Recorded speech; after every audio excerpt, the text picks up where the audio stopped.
Hi friends, இப்போ தான் நம்ம வீடியோ ஃபஸ்ட் டைமாக பார்க்குறதா இருந்தால் மறக்காமல் நம்ம சேனலுக்கு சப்ஸ்கிரைப் பண்ணுங்கள். அப்படியே பக்கத்தில் இருக்கிற பெல் ஐக்கானை கிளிக் பண்ணிக்கோங்க.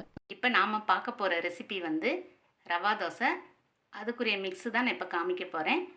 என்னோடய ஸ்டைலில் நான் எப்படி செய்கிறேன்றதை பார்க்கலாம் வாங்க.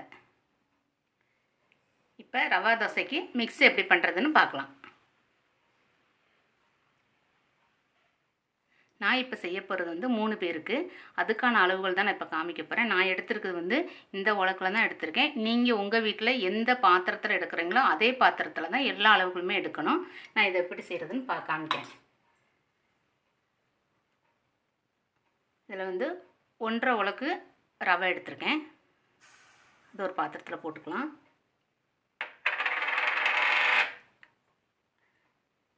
அதே உலக்குக்கு 1 உலக்கு மைதா,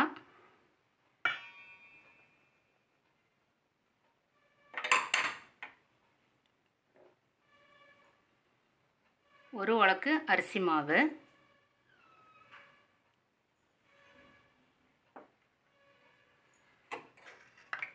1/4 டீஸ்பூன் மிளகு, 1/4 டீஸ்பூன் சீரகம், இதையும் போட்டுக்கலாம்.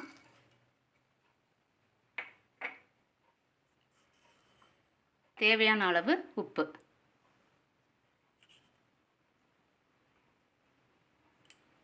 அதையும் சேர்த்துட்டு நல்ல ஒரு விஸ்கு வச்சு முதல்ல எல்லாத்தையும் மிக்ஸ் பண்ணிக்கலாம். இப்படி பண்ணும்போது எல்லாமே நல்லா ஒன்றா கலந்து வந்துடும். எங்கேயுமே கட்டி தட்டாமல் வரும்.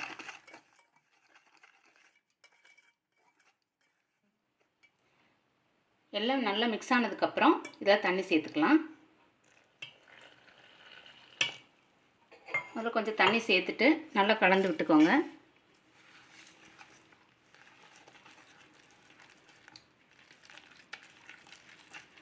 விஸ்கு வச்சு தான் கலக்கணும் அப்படின்றதில்ல, நீங்கள் கை வச்சே நல்லா கலந்து விட்டுறலாம்.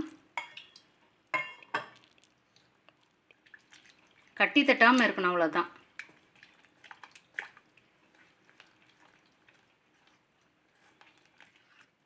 இன்னும் கொஞ்சம் கூட தண்ணி சேர்த்துக்கலாம். பிகினஸாக இருக்கிறீங்க இல்லை பேச்சுலராக இருக்கிறீங்கன்னா அப்படின்னா ரவா தோசை வந்து செய்கிறது ரொம்ப ஈஸி. யார் வேணாலும் செய்யலாம். ஆனால் செம்ம டேஸ்ட்டாக இருக்கும்.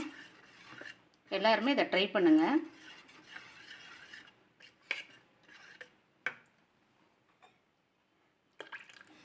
இப்போ இந்த அளவு போதும் தண்ணி. அதுக்கு நீங்கள் ஊற்றுறப்ப செக் பண்ணி பார்த்துட்டு தேவைப்பட்டுச்சுன்னா தண்ணி சேர்த்துக்கோங்க. இப்போ இதில் ஒரு சின்ன துண்டு இஞ்சி, ஒரு கொத்து கருவேப்பிலை, ஒரு பச்சை மிளகாய். உங்களுக்கு காரம் அதிகமாக பிடிக்கும் அப்படின்னா பச்சை மிளகாய் கூட சேர்த்துக்கோங்க. ஒரு சிலருக்கு வந்து தேங்காய் போட்டால் பிடிக்கும். வேணுன்றவங்க அதையும் சேர்த்துக்கலாம். ஒரு வெங்காயம், பெரிய வெங்காயம் 1,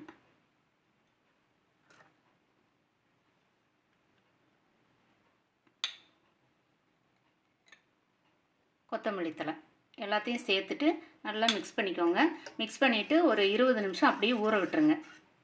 அப்புறம் ரவையெல்லாம் நல்லா ஊறி மாவு வந்து நல்லா சாஃப்டாகிடும். நம்ம ஊற்றுறப்ப நல்லா பேப்பராட்டம் வரும்.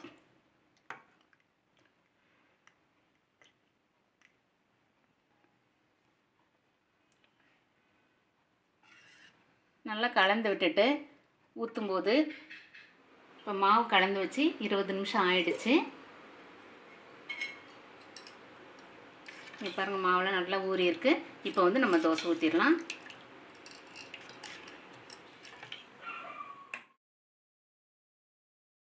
தோசை ஊற்றுறதுக்கு முன்னாடி மாவை நல்லா கலந்து விட்டுக்கோங்க. கல் அதே மாதிரி நல்லா சூடாக இருக்கணும். மாவை எடுத்துகிட்டு இந்த மாதிரி ஊற்றுங்க.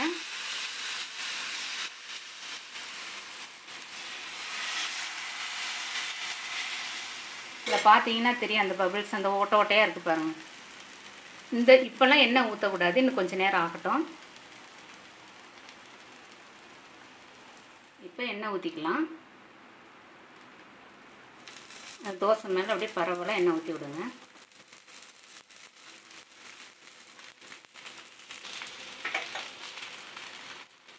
இங்கே பார்த்தீங்கன்னா தெரியும், நல்லா வெந்த உடனே இந்த தானே எழும்புது பாருங்கள்.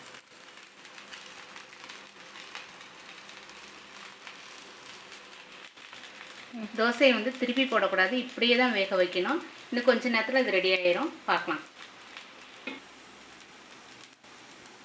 இப்போ தோசையெல்லாம் வெந்து நல்லா கிறிஸ்பாக இருக்குது. இப்போ எடுத்துடலாம். அவ்வளோதாங்க ரவா தோசை. எவ்வளோ ஈஸியாக இருக்குதுல்ல. நீங்களும் இதை ட்ரை பண்ணி பார்த்துட்டு எப்படி இருக்குன்னு கமெண்ட்ஸில் சொல்லுங்கள். அப்படியே லைக் பண்ணிவிட்டு உங்கள் ஃப்ரெண்ட்ஸுக்கும் ஷேர் பண்ணுங்கள்.